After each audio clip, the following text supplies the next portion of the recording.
So Dentaid is a charity that has been around for nearly 25 years, and we provide care to those people who just don't access dentistry.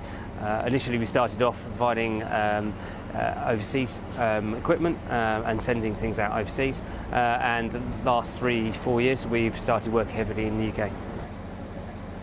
We mainly do emergency dental treatment, whether it's here or whether it's overseas. It's about getting people out of pain, it's about getting them access to dentistry, and it's about teaching them how to clean their teeth.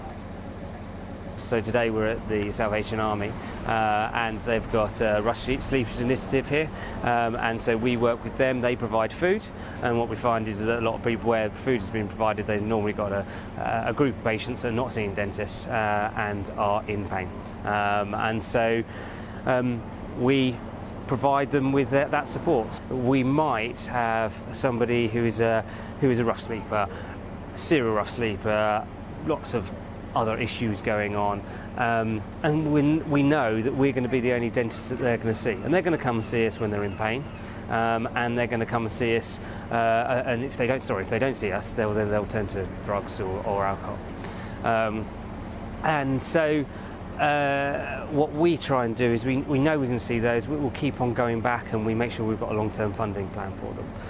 But we also know that there are other guys who are on that little road of journey who might have split up with their partner and then been left homeless, but they want to get their lives back together, and so we might have a success, in fact, of helping them through a little period in their life, and then they get back into normal care and re-access dentistry. I think the gist of my background would be foster care throughout most of my childhood, and then throughout most of my adult life, through one reason or another, I've either had a place or I haven't. I found these guys through the Salvation Army, actually. I was just walking in one day and I noticed the advert.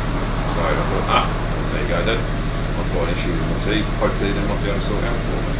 About it, then obviously I wouldn't have been seen today, and the issue with my teeth will probably just get worse and worse and worse, and until it eventually, I would imagine, just like falls out of its own accord. We run all our teams with our volunteers, so it's amazing that we've got 2 volunteers on here today.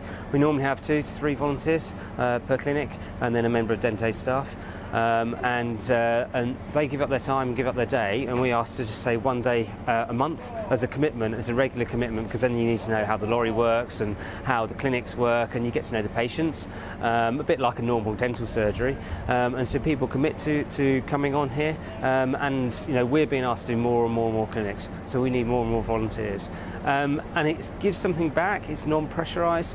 These are the most grateful patients you will ever see. And I wanted to do some voluntary service overseas, so I applied to do, it was another charity actually. I was going to go to Tanzania, but of course with COVID it was all cancelled, and then I found out about this local charity, which was, that's how I became involved. So I volunteered just once a month. And that's actually quite straightforward.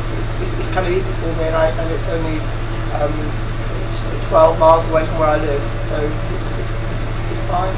There's obviously been quite a lot of cases where they've had extensive issues that can be from just lack of oral hygiene because of lack of access, living on the streets, or it could be from alcoholism and drugs, things like that. So yeah, we do get some people that have worse situations than others, but it's nothing that we can't handle, is it? So it's just happy to help. It's really fantastic to feel like you're really helping people. Like that last guy, really looked us in the eye and really was grateful. And there's lots of people like that they say, "Oh, thank you so much," and they really mean it, because they've been kind of desperate for some dental treatment, and they've just not been able to get it. We're working all across the south, so our clinics are all the way from starting in Exeter. We've got some starting in Exeter, going all the way across to Folkestone, and some going into North Kent. We've got being asked to do some in London, Birmingham, and then we've got Leeds, Dewsbury, Hull, York, and all that area. Fundraise for us, give a regular monthly donation. All those kind of things enable us to take this van out. Yeah? It costs about $750 to, depending on where we're going, to £1,000 to be able to put this on the road, and keep it on the road and keep us supporting it, which is not that much. It's like half a day's taking of one dental chair most of the time. So if we can get people to fundraise for us and give us that money, it enables us to go out and see more patients and get people change the perception of dentistry from being the digital dentistry, which is very much all focused on the big smile, and actually going back a little bit further and seeing actually why dentists originally qualified.